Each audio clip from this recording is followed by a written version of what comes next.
Hi, I'm Mark from groovyvideos.com. Today's tip is about using a UV filter to protect your video camera. We're going to be heading out to the beach here in a few minutes with our new camera, our new video camera. It's a JVC GC-PX100, and between the camera, the microphone, the tripod, and everything, we've got a pretty good investment here. And the last thing we want when we get to the beach, it's actually a windy day, I'm looking out there right now, we don't want sand and stuff from the beach to scratch the lens on our camera. So one of the things we really like about this one is that it allows us to add a UV filter to the lens. And why would we want to add a UV filter? Well, I'll show you.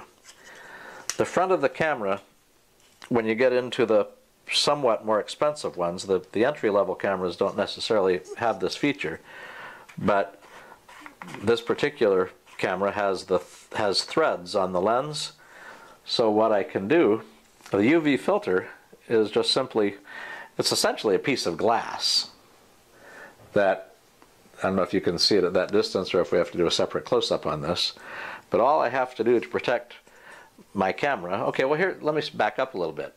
Right now, with nothing on the camera except the way it came from the manufacturer, if I'm at the beach and I get some sand or something, some grit onto the lens, and the lens gets scratched, I'm in trouble, because that's it, the lens is part of the camera. And if I want a new lens, I got to buy a new camera, and I'm not a rich guy, so that's not going to work. So instead of $900, $1,000 for a new camera, what I did, I went to Amazon, and for $5 or $6 I bought this little gadget here, which is a UV filter. Okay, I'm going to install this particular UV filter on the JVC video camera. This is the Hoya HMC UV filter. It's a 46mm.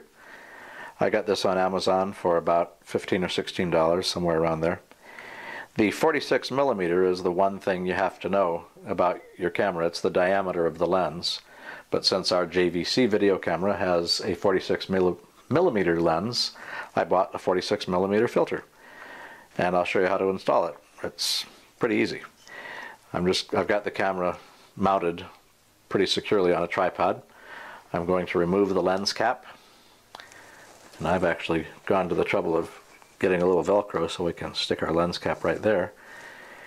And I'm going to remove the hood, which is easy enough to do. I guess I can set it there temporarily. I'm going to take the little filter out. This is what I was referring to before. If you look real close, you see the threads on the inside, the inner ring of right by the lens, which your camcorders have. Then you've got the corresponding threads on the filter. So this part where you want to be a little bit careful, because you want to be sure to line the threads up. The threads are really fine, and it would probably be kind of easy to damage them with cross threading. So make sure it's lined up. Don't force it at all, and just turn it. If it turns real easy, then you're good. So then put it on, yeah, kind of snug. I wouldn't grind it in with every ounce of strength in your body, but you want it to stay. That's it. So now your camera is protected.